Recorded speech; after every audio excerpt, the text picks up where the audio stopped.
happening at the heart of UNC's campus? AJ Janavel in Chapel Hill with the latest. AJ.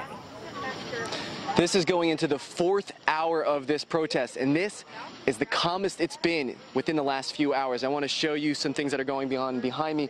There are still police on scene protecting that Silent Sam statue. They've since taken off their tactical gear as well. There's still dozens of protesters who are standing around the fences that protect that statue. They say that they'll stay here as long as it takes to pull that statue down. And again, this is the calmest it's been all evening.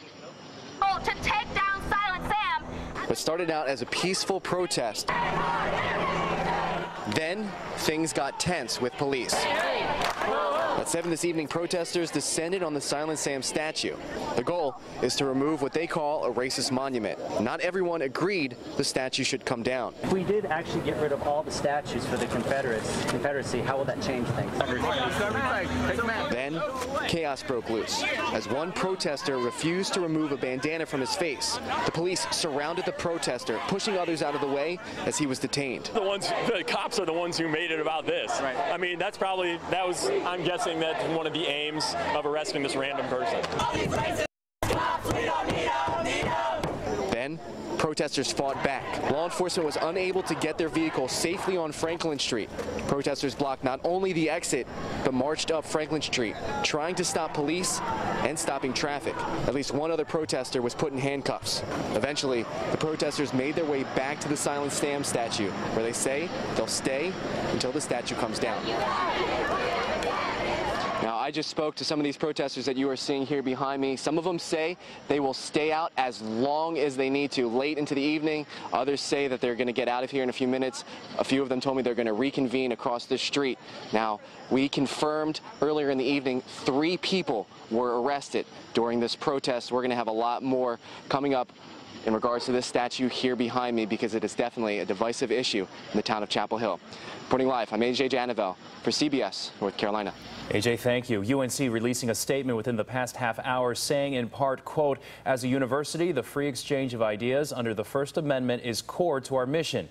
Carolina has long been a hospitable forum and a meeting place for the peaceful dissemination of differing views. It's important to note that the vast majority of those who attended tonight's rally honored that tradition. Now, because it's on the campus of a public state-funded university, there's a lot more red tape when it comes to removing this Confederate statue. It can't just be removed like we saw last week in Durham, both in the city and on Duke's campus. Our team coverage continues with David Hurst with more on the back and forth between the governor and university leaders. David.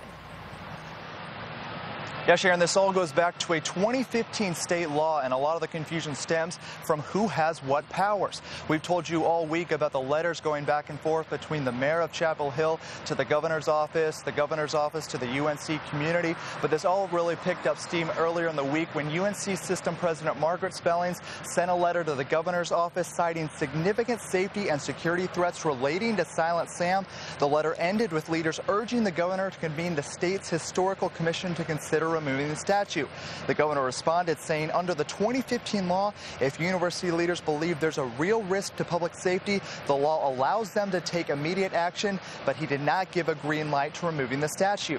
Today, UNC responded saying the university has not been given the go-ahead to remove that statue, so really this all comes down to legal interpretation.